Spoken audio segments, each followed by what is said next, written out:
আজকের ভিডিওতে আমি দেখাবো কিভাবে এক পিস মুরগি আর একটা আলু দিয়ে 4 জনের জন্য রান্না করতে পারবেন। তবে সবথেকে দুঃখের বিষয় আমি এক পিস মুরগি দিয়ে একটা আলু দিয়ে 4 জনের জন্যই রান্না করেছিলাম। সেটা পরে কিন্তু 2 জন খেয়ে ফেলছে। আর আমি হইতেছি এখানে মুরগির এক পিস রান্না করেছিলাম হইতেছে বুকের অংশটা, আর মুরগির যে পায়ের অংশটা ছিল সেটা বিক্রি করে আমি আলু কিনে নিয়ে আসছিলাম, কারণ আমাদের বাসায় আলু ছিল না, কি করব সেই জন্য। তো এই তো আসলেই মজা করে কথাটা বললাম। তো এক পিস হইতেছে আমি ফ্রিজে উঠায় রাখছিলাম খালাম্মাকে পরে আবার রান্না করে দেওয়ার জন্য। আর এখানে হইতেছে আমি রান্না করতেছিলাম খুব মনোযোগ সহকারে, তবে রান্নাটাও কিন্তু এই দিন মাশাল্লাহ ভালো হয়েছিল। আর এই রান্নাটা হইতেছে আমি আজকে থেকে আরও 4-5 দিন আগে করছিলাম, আর আজকে হইতেছে আপনাদের সাথে ভিডিওটা শেয়ার করতেছি। তো এই মুরগিটা আমি যেদিন রান্না করি ভাবছিলাম 4 জনই খাবো, তবে খালাম্মার বাবা মজা হয়েছিল বললে তারা একাই খাইয়া ফেলছে।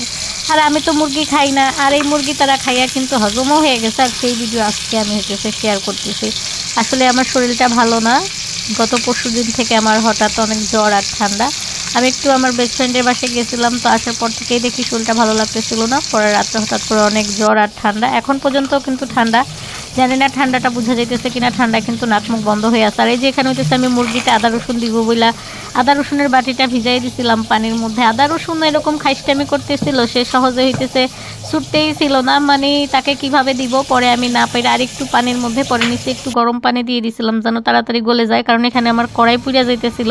আর এই যে কিপটার মতো কিন্তু আমি একটু তেল দিয়ে দিছিলাম, আর তেলের মধ্যে পেঁয়াজ দিয়ে দিয়েছিলাম।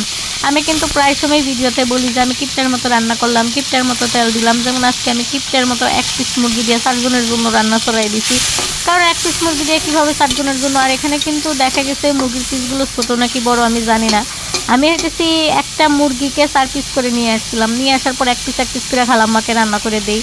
তো এখানে হইতেছে আর 2 পিস ছিল, এক পিস উঠায় রাখছি, আর এক পিস হইতেছে খালাম্মার জন্য রান্না করতেছিলাম আমি। তো এইখানে যে 4 পিস হয়েছে 4 পিসটাও কিন্তু ভালোই বড় হয়েছিল, ছোটো হয় নাই, যেহেতু একটা মুরগিরে 4 পিস করা হয়েছে। তো তার জন্য আর কি মাঝে সাঝে দুষ্টামি করে বলি আর কি, কিপটার মতো তেল দিয়ে রান্না করলাম, আমি কিপটা হয়ে গেছি। আর আমি কিন্তু আসলে কম তেলে রান্না করতে পারি না। আমি যখনই বলি যে আমি কিপটার মতো রান্না করতেছি তেল দিয়ে, তখন হইতেছে আমি ভিডিও করার জন্য আগে একটু কম তেল দিয়া হইতেছে রান্না বাড়া কইরে, আর সবার সাথে আর কি একটু দেখানোর জন্য কম তেল দিই, পরে আবার ঠিকই তেল ঢেলে দেই। এটা হইতেছে আমার একটা স্বভাব। আর আমার রান্নাবাড়ার করার তত একটা যোগ্যতাও নাই, আমি ভালোভাবে সব কাজও পারি না।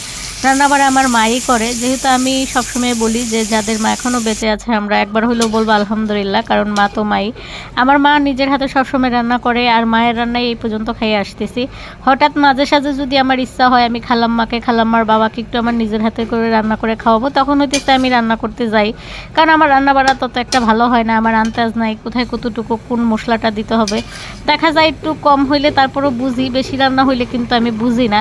তাই তো খালাম্মার বাবা খাইয়া কিন্তু কখনোই নিজের ইচ্ছায় সুনাম করে না। কিছু কিছু লোক আছে না, খাইয়া সুনাম করবে না তবে খাবে। খারাপ হইলে বল খারাপ হয়েছে, ভালো হইলে বল ভালো হয়েছে, তবে খারাপ হইলে বলবে, কিন্তু ভালো হইলে সে বলবে না। তার কাছ থেকে হইতেছে জোর জবরদস্তি জানতে হবে রান্নাটা ভালো হয়েছে কিনা। তবে আমার খুব পছন্দের একটা মানুষ ছিল যে কিনা আমার রান্না খুব পচা হইলেও বলতো যে না রান্নাটা আপু খুব মজা হয়েছে। তো সেই আপু রান্নাটা মজা হয়েছে বলার মানুষটা এখন আর পাশে নাই, তবে মানুষটাকে খুব মিস করি, মনে পড়ে। আসলেই আমরা সবাই মানুষ, আমাদের জীবনে এমন কেউ আসে, আমাদের সাথে সম্পর্ক থাকে, হয়তো বা কোনো না কোনো কারণে সেই সম্পর্কটা থাকে না, এটা হইতেছে মহান আল্লাহ তাআলারই একটা ইচ্ছা। তবে কিছু রান্না করতে গেলে আমি তাকে খুব মিস করি, কারণ সে এমন একজন ছিল, রান্না খুব বাজে হইলেও আমাকে সবসময় বলতো আপু রান্নাটা খুব টেস্ট হয়েছে, খুব মজা হয়েছে, এই আর কি। তার জন্য তারে আমি খুব মিস করি, এটাই নিয়ম। আর খালাম্মা রান্না, আর আমার খালাম্মাও হইতেছে রান্না ভালো হইলেও বলবো ভালো হয়েছে, খারাপ হইলেও বলবো খারাপ হয়েছে। তো এই তো আমার রান্নার কালারটা দেখে কিন্তু আপনারা কি মনে করতেছেন আমি জানি না, রান্না ভালো হয়েছে নি খারাপ হয়েছে মনে করছেন। তবে কিন্তু মাশাআল্লাহ রান্নাটা ওই দিন দারুণ হয়েছিল, খালাম্মার বাবাও খাইয়া বলছে মজা হয়েছে, মানে তারা জোর জবরদস্তি জিজ্ঞেস করার পরে। আর এখানে কিন্তু আমি সবসময় বলি আমি যখন রান্না করি, রান্না করার পরে একটু পেঁয়াজ ভাজা দিয়ে দিই উপরে, রান্নাটা যে দেখতে ভালো লাগে এবং খাইতেও মজা লাগে। আর আমি যখনই এই কাজটা করি দেখি যে না রান্নাটা পচা হইলেও খাইতে ভালো লাগে পরে পেঁয়াজ ভাজাটা দিলে। কিপটার মতো কিন্তু এখানে একটুই মুরগি রান্না করছিলাম, এক পিস মুরগিরে 4 পিস করছি, বুঝেনি তো 4 জন তো আর খাই নাই, 2 জন মিললে গিল্লা খাইয়া লাইছে, কি আর করবো। তার জন্যই তো বললাম আজকের ভিডিওতে আমি আপনাদেরকে দেখাবো কীভাবে হইতেছে এক পিস মুরগি দিয়ে আপনারা 4 জন খাবেন। তো আমাদের বাসায় তো খাদক তারা 2 জন খাইয়ে ফেলছে, আপনারা অবশ্যই 4 জন খেয়ে দেখবেন, পেটটা ভরে ভাত খাইতে পারবেন। আর এই তো এখানে কিন্তু আমি তরকারিটা রান্না করে নিয়ে আসছিলাম। অবশ্য যারা আমার মতো কিপটা তারা তো এক পিস একাই খাবেন, লাগলে 4 পিস পিস একলা খাবেন, আমার মতো কিপটামি করে রান্না করবেন না। আমি তো এই তো ভিডিও করতে গেলে যা আসে মনে তাই বুইলা ফেলাই। তবে রান্নাটা দেখতে কিন্তু দারুণ হয়েছিল, খাইতেও দারুণ লাগছিল। আপনাদের কাছে কেমন লাগছে আপনারা বলবেন। আমি তো মুরগি খাই না, তারপরও হইতেছে সুরাটা মুই একটু সাইডটা দেখছিলাম, খাইতে কিন্তু সে ভালো লাগছে। তো কি আর করব, আপনারা যে যে আমার ভিডিওগুলি দেখেন আপনাদের কাছে ভালো লাগলে অবশ্যই আমাকে কমেন্টে জানিয়ে যাবেন। আপনাদের মতামত কি খারাপ লাগলে তাও জানাবেন। আর অবশ্যই পাশে থাকবেন, ইনশাল্লাহ আমি আপনাকে পাশে আছি। তো আমার আজকের রান্নাটা কেমন হয়েছে জানিয়ে যাবেন কিন্তু।